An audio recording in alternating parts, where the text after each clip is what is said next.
Good morning. Welcome to Monday Morning Coffee and Chat with Hallee Bridgeman. I'm so happy you could join me. I have my cup of coffee. It says Coffee Queen.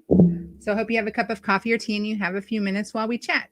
So excuse me a minute. I forgot to turn my phone off. And the second that I don't turn my phone off, it will start like ding dong. My text is a ding dong. It goes ding dong.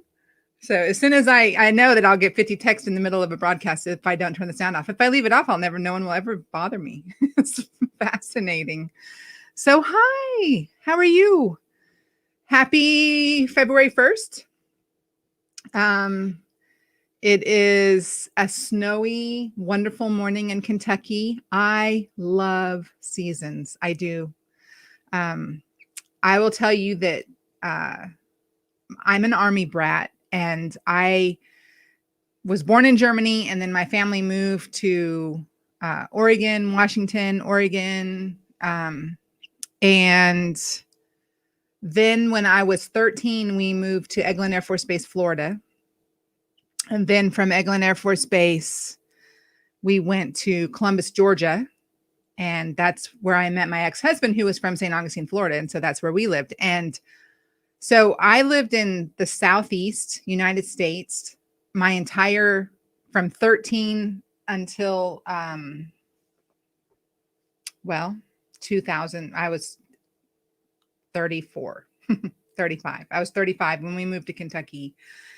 And I love seasons. And I love the fact that on February 1st, I woke up to just snow just pouring, and it was like, it wasn't even like happy, fluffy snow. It was like hard pellets snow that just were driven by wind. And I was wrapped up in this fuzzy blanket when I took my dogs out this morning, and it was fantastic and awesome. And the coffee tastes really good this morning because it's hot. It's a cold and snowy day. It's wonderful. I love seasons. Now, in March, when it's still cold, when I go outside, I'll be like, I miss Florida. So, all right. So today's question was long. I had to paste it into a text file. And it says, do characters or people or storyline situations drive your creativity when coming up with new books? If it's characters and you base them on real people, how much of the real person do you put into your character? Is it harder to base characters on real people and get it to fit with your plot?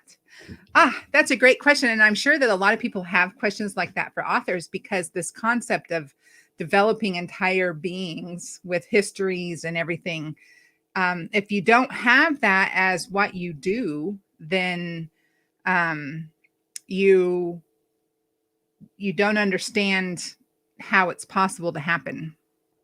So I will tell you that I have never actually based a character on a real person before. I have overheard conversations that inspired a plot.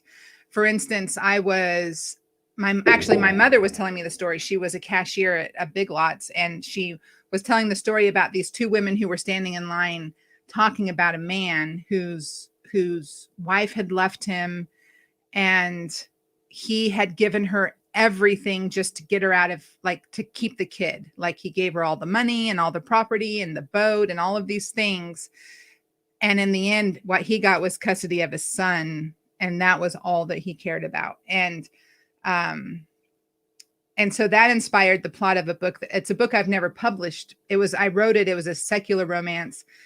And one of the main characters in my story is a ghost. And so I've never published it as a Christian author because it just wouldn't mesh with my genre. And so I probably will never publish it, but it was definitely inspired by my mom telling me about this conversation. So I can be people watching and see an interaction between some people, and I can hear friends talk about certain situations, and I can drive down the street, and I get bombarded with ideas all the time. And when I kind of like sit back and let my mind relax, like if I'm intentionally people watching and just let the ideas flow, then I receive constant uh, inspiration for plot ideas, like the very, very basis, like saying he gave up everything in order to have custody of his son. That's not the plot of a book. That's just a piece of a character. And it might be what the basis of where I start and then grow a story from, but that's not the story. And so that's the kind of inspiration I get.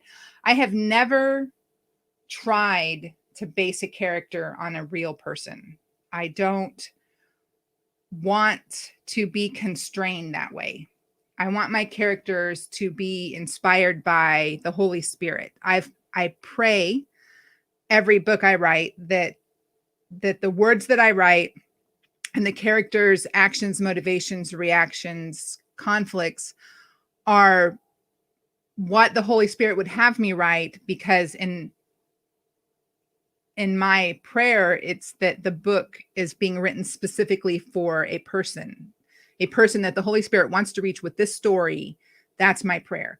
And so if I say, but I'm going to base this character on this person in my life, then I am restricting the ability for that character to grow or change, or for me to go in and edit something differently if it's, if the story isn't working the way it ought to and I need to change a character. So that being said, oftentimes the characters just appear in my head and they're complete and total. And I believe that's Holy Spirit inspired. I'm sorry, I have an eyelash. So for instance, the Dixon brothers, I was done with a book and I was ready to write another series, and I wasn't sure what I wanted to do. And so I just honestly, and so this was in 1999, no, 2000. Yeah, 1999. I picked up the phone book and opened it up. And I promised myself that the first name I looked at would be the name of my characters. At the time, it wasn't Dixon, it was something else. And I looked at that name, and suddenly the characters of Brad, John, and Ken came to me, and their careers came to me, and their motivations and personalities were there just from looking at a name in a phone book. And even though I wrote that, 25 years ago or however many years ago, and then redeemed it, made it Christian novels instead of secular, changed their last name, affected a little bit about the location and everything, their characters remain the same. They stayed as the same ones who originally came to me, which tells me that they were the ones that the Holy Spirit intended to be in the first place. With the Virtues and Valor series, Greg, my husband, said to me once, wouldn't it be cool if we could write a series of books, something about the heavenly virtues, faith, hope, grace, mercy. And it was like the series was written in my head. The characters were there. Who they were there. I had to do research to develop their situations, but my characters were already there. And so it's just, no. I've never based a character on a real person. My characters become real to me. I hear them, smell them, see them. I know everything there is to know about them. They are fully three-dimensional characters to me. And my challenge is to give you the character that I know exists, and give you the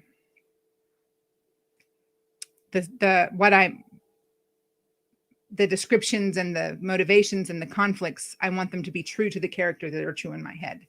So thanks for that question. That was a great question. If you have a question for me, on my website, HalleeBridgeman.com, on the sidebar, there's a button that says Ask Hallee a Question. And I will answer it. So last couple weeks ago, I gave away a mug. I still have it. Obviously, I haven't mailed it yet. Here it is. I'm mailing it today, but I'm going to do another one. So here's a mug. Isn't this awesome? I love this mug so much. But I bought a new one. So now I have to give one away. So if you want this mug, comment on this video either on Facebook or in YouTube, and I will enter you and I'll give the mug away Friday at 5 p.m. Eastern time. And thank you for joining me today. Y'all have a great week. Be safe out there in the February morning. Oh, I want to tell you this. Look up in your neighborhood. Saturday is National Eat Ice Cream for Breakfast Day. So locally, we have a place called the Family Fun Ice Cream Place, and they are bringing in like this donut shop, and they're doing like donut sundaes and come in your pajamas and have this big family ice cream donut feast on Saturday morning at 9. And our family is totally going to be there. We will be there for Eat Ice Cream for Breakfast Day. So check your local calendars. It'll be fun for the kids. I mean, we're so confined lately, and this will just be something that will be really cool to let them like get out a little bit and see maybe some friends and interact a little bit. So check and see if you have something in your community, and I will see y'all next Monday. God bless you.